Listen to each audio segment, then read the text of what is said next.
నందిగం సురేష్ మీద కేసు, వల్లభనేని వంశీ మీద కేసు, లేకపోతే ఇప్పుడు విడుదల రజనీ మీద కేసు, లేకపోతే ఇట్లాగా పోసాని కృష్ణమురళిని అరెస్టు, ఇట్లాంటి లెక్కలు. ఓ పక్కన కేసులు అరెస్టులు పెద్ద స్థాయే కాదు, కింద స్థాయి వాళ్ళను కూడా వేధించేటటువంటి దిశగా అడుగులు పడుతున్నాయి. అందులో ఇప్పుడు కొత్త కాన్సెప్ట్ ఏంటంటే ఎలక్షన్స్కి ముందే కాదు, గతంలో మున్సిపాలిటీలు ఇట్లాంటి ఎలక్షన్స్ టైంలో కూడా కొంతమంది అనేక మంది ఈ రాష్ట్రంలో ఓటు ఉంటుంది కానీ ఇతర రాష్ట్రాలకు వెళ్ళి సెటిల్ అయిపోయారు.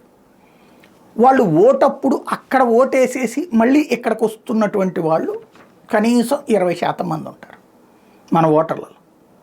అలాంటి వాళ్ళని ఓట్లని, అందులో తెలుగుదేశం పార్టీ అనుకూలమైనటువంటి వాళ్ళ ఓట్లని, లేదా వైసీపీకి వ్యతిరేక కుటుంబాల వాళ్ళు ఇతర రాష్ట్రాల్లో ఇతర దేశాల్లో సెటిల్ అయిన వాళ్ళ ఓట్లని వైసీపీ వాళ్ళు తీపించారు.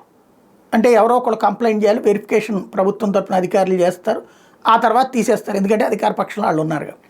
ఇప్పుడు అట్లాంటి వాటి మీద కేసులు పెట్టే కార్యక్రమం ప్రారంభమైంది. తద్వారా గ్రౌండ్ లెవెల్ అలా కంప్లైంట్ ఇచ్చిన వైఎస్ఆర్ కాంగ్రెస్ పార్టీ నాయకులు లేదా కంప్లైంట్ ఇచ్చిన వాళ్ళని పట్టుకుని వాళ్ళ ద్వారా వైసీపీ వాళ్ళే చేయించారన్నటువంటి రూట్లో రాబోయేటటువంటి రోజుల్లో కేసులు పెట్టి మళ్ళీ జైళ్ళు ఈ కథ అంతా నడవబోతోంది.